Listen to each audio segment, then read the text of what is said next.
Dinsdagmiddag gingen de deuren van verzorgingshuis Schuttersveld voorgoed dicht. Nadat er nog één keer gezellig met elkaar gegeten werd, blikten de medewerkers nog een laatste keer terug. De geschiedenis van het Schuttersveld.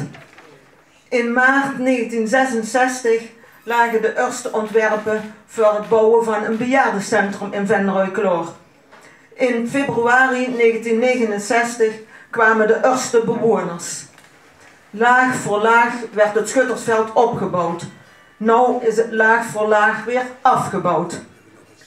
De doelstelling was rust en ruimte, rust en verzorging die de mens na een leven van werken verdiend heeft. Na dit laatste samen zijn kwam de verhuizing dan toch echt in zicht.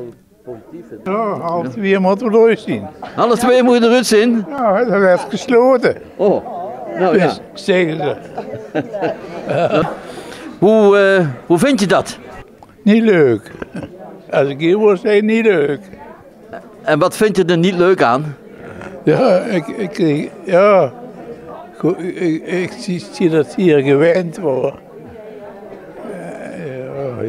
Ja. Het zal eens wat gezelliger worden. De laatste dag hier in dit mooie gebouw. En nu moet je ergens anders naartoe. Hoe voelt dat? Ik ben nog niet tevreden mee. Ik vond het hier toch goed. Wat doet het met je? Nou, ik denk dikwijls dat ik er nog meer eenzaam word als hier. Terwijl er meer mensen zijn. Ja. Hier heb je in het verleden meer mensen om je heen gehad, net als hier de kantine. Heel veel gehad, maar we zijn bijna allemaal verdwenen. Dus. De bewoners verhuizen nu naar de Mulder in Velten. Voor Harry, die hier geboren is, voelt dit een beetje als thuiskomen. Dus dan ga je terug naar de roots. Naar de roots, ja. Ja. Of naar de roots, dat kan ook, maar dan moeten we nog even wachten. Naar de roots, ja. Ja.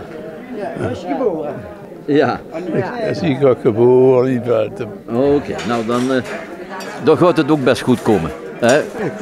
Ik hoop het wel. Ja, maar als ik iemand gewend heb, je ziet zo. Moet me eerst gewennen worden. En dan, ja. Een beetje leeftijd worden, ja. Je gaat naar een nieuw gebouw, hè? Een nieuw gebouw waar het ook best mooi wonen is.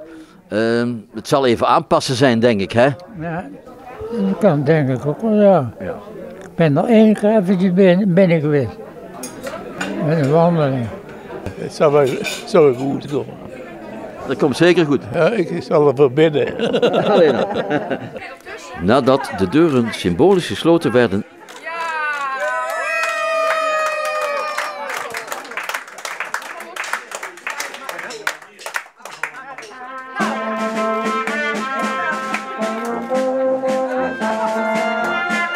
en de vlag gestreken, was het einde van verzorgingshuis Schuttersveld definitief. En gelijktijdig was dit de start van een nieuw project. Het is natuurlijk een hele uitdaging als zo'n groot gebouw als Schuttersveld vrijkomt. Door ontwikkelingen in de zorg, het bestaat dat niet meer. Gelukkig niet van vandaag op morgen, dus we hebben erover na kunnen denken. We hebben ook vastgelegd in prestatieafspraken dat we dat samen gingen doen. Dus met huurdersvereniging, maar ook met de wijk, met de gemeente. En uiteindelijk wat er nou gaat komen is dat we een tweede leven gaan geven aan dit gebouw. In ieder geval voor de komende 10 jaar. Er wordt dadelijk weer volop gewoond in dit gebouw en geleefd en samengewerkt. Er komen tijdelijke woningen in, kompaswoningen voor onder andere jongeren, mensen die snel een woning nodig hebben. En andere verdiepingen worden verhuurd aan maatschappelijke organisaties. En die gaan heel veel met elkaar doen, heel veel voor elkaar betekenen, ook voor de wijk, ook voor de mensen van de aanleunwoningen. Dus er komt weer volop leven terug, samen ook met de bestaande huurder Kapstok in dit gebouw. En we gaan ook echt de mensen die hier komen wonen ook vragen van, goh, als je hier wil komen wonen, wat kun je betekenen voor de buren of voor de wijk, wat kun je bijdragen? Dus dat wil ik ook echt stimuleren. Mensen moeten dat uiteindelijk zelf doen, moeten mensen voor altijd zelf, dat gaan wij niet vertellen wat ze precies moeten doen, maar iedereen kan wat en iedereen kan iets voor elkaar betekenen. En dat gaan we proberen hier te organiseren, samen met de wijk, huurdersvereniging, gemeente, Kapstok, noem het maar op.